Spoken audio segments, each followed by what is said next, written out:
UGC NET में British literature का एक ऐसा राइटर जिससे बार बार क्वेश्चंस पूछे जाते हैं, वो है सैमुअल जॉनसन।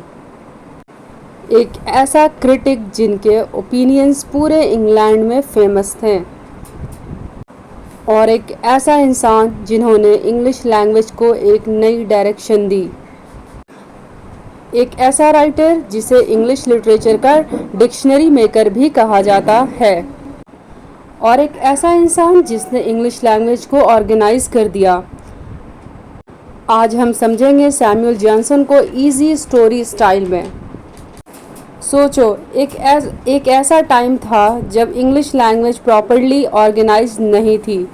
फिर आए सैमुअल जॉनसन और उन्होंने इंग्लिश लिटरेचर और लैंग्वेज दोनों को एक नई डायरेक्शन दे दी। आज हम जॉनसन को स्टोरी स्टाइल में समझेंगे, बिना बोरिंग थ्योरी के। ठीक है।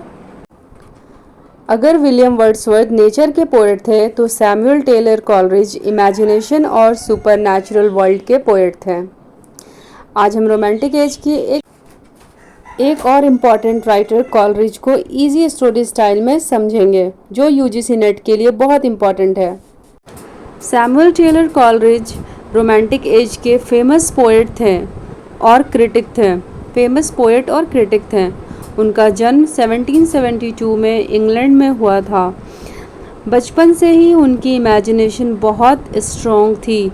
वो मिस्टीरियस और मैजिकल आइडियाज़ में इंटरेस्ट रखते थे।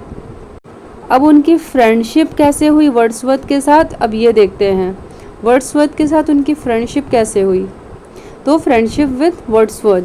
कॉलरिज की फ्रेंडशिप विलियम वर्ड्सवर्थ से हुई और दोनों ने मिलकर इंग्लिश लिटरेचर को चेंज कर दिया। दोनों राइटर्स ने मिलकर एक फेमस बुक पब्लिश की, लिरिकल बैलेड्स। इसी बुक से रोमांटिक एज की बिगिनिंग मानी जाती है। अब हम लोग डिफरेंस देख लेते हैं कि difference between Wordsworth and Coleridge. ठीक है। तो वर्ड्सवर्थ नेचर और सिंपल लाइफ को इम्पोर्टेंस देते थे, लेकिन कॉलरिज सुपरनैचुरल और इमेजिनेशन को एक्सप्लोर करते थे। दोनों की थिंकिंग अलग थी। एक सिंपल लाइफ को इम्पोर्टेंस देते थे यानी वर्ड्सवर्थ, और जो सुपरनैचुरल और इमेजिनेशन को एक्सप्लोर करते थे वो थे कॉलरिज। वर्ड्सवर्थ रियल वर्ल्ड की ब्यूटी दिखाते थे और कॉलरिज मैजिकल और मिस्टीरियस वर्ल्ड क्रिएट करते थे। ठीक है, ये आप लोग नोट कर लीजिए। अब हम बात करते हैं कॉलरिज की सबसे फेमस पोएम के बारे में, और वो थी the rhyme of the ancient Mariner. ठीक है, the rhyme of the ancient Mariner. ये एक सेलर की स्टोरी है जो सी जर्नी पर होता है, और ये एक सेलर की स्टोरी है जो सी जर्नी पर होता है और एक अल्बेट्रॉस बर्ड को मार देता है। उसके बाद स्ट्रेंज और सुपरनैचुरल इवेंट्स स्टार्ट हो जाते हैं। शिप पर बैड लक आता है और सेलर गिल्ट फील करता है। ये पोएम क्राइम, पनिशमेंट और स्पिरिचुअलिटी को शो करती है। कॉलरिज की एक और फेमस पोएम है कुबला खान। ये पोएम इमेजिनेशन और ड्रीम वर्ल्ड पर बेस्ड है। कहा जाता है कि कॉलरिज ने इसे एक ड्रीम के बाद लिखा था। इसी वजह से उनकी पोइट्री मिस्टीरियस और मैजिकल फील होती है। किसकी पोइट्री? कॉलरिज की। कॉलरिज की पोइट्री की बिगेस्ट स्पेशलिटी थी supernatural elements. Ghost, dreams, mystery और मैजिकल एटमॉस्फेयर उनकी पोएम्स में फ्रीक्वेंटली मिलता है। इसी वजह से वो रोमांटिक इमेजिनेशन के इम्पॉर्टेंट पोएट बने। यानी कि उनके पोएम में क्या मिलते हैं हमें? घोस्ट, ड्रीम, मिस्ट्री और मैजिकल एटमॉस्फेयर उनकी पोएम में फ्रीक्वेंटली मिलता है, यानी बार बार मिलता है। इसी वजह से वो रोमांटिक इमेजिनेशन के इम्पॉर्टेंट पोएट बने। Why important for UGC NET? UGC NET में कॉलरिज से डायरेक्ट क्वेश्चन आते हैं। ये कॉलरिज यूजीसी नेट में इतना इम्पॉर्टेंट क्यों है? क्योंकि यूजीसी नेट में कॉलरिज से डायरेक्ट क्वेश्चन आते हैं। Specially lyrical ballads, ancient mariner, supernatural poetry से। अब हम बढ़ते हैं क्विक रिवीजन की तरफ। क्विक रिवीजन करते हैं। कॉलरिज रोमांटिक पोएट थे, वर्ड्सवर्थ के फ्रेंड थे, एंशिएंट मैरिनर उनकी फेमस पोएम है और सुपरनैचुरल एलिमेंट्स उनकी पोइट्री की स्पेशलिटी है। ठीक है, चलिए बढ़ते हैं कुछ MCQs PYQs की तरफ। Coleridge is famous for A. Political poetry, B. Supernatural elements, C.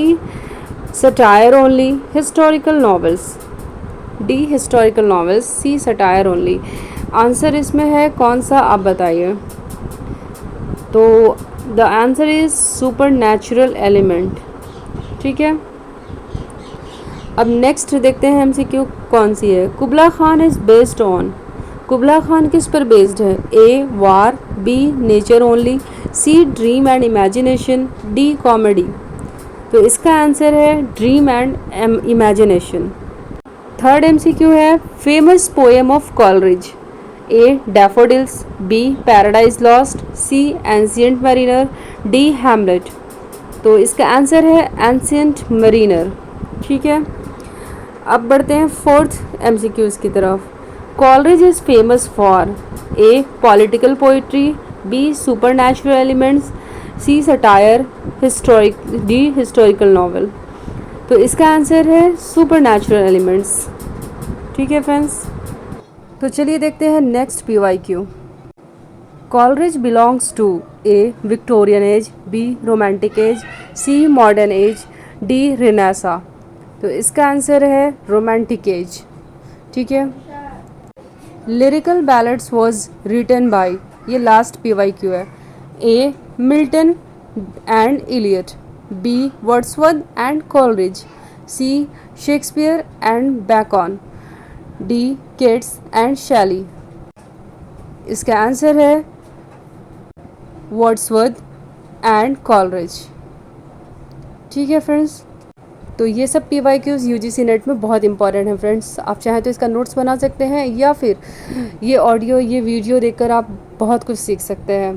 तो सैमुअल टेलर कॉलरिज का मैंने पूरी जर्नी आपको स्क्रीन पे लगा दिया है, आप इससे भी नोट्स बना सकते हैं। तो अगर आपको कॉलरिज इजी लगा हो तो नेक्स्ट रोमांटिक पोएट का नाम कमेंट करिए और वीडियो हेल्पफुल लगी हो तो सब्सक्राइब कीजिए। मिलते हैं नेक्स्ट वीडियो में।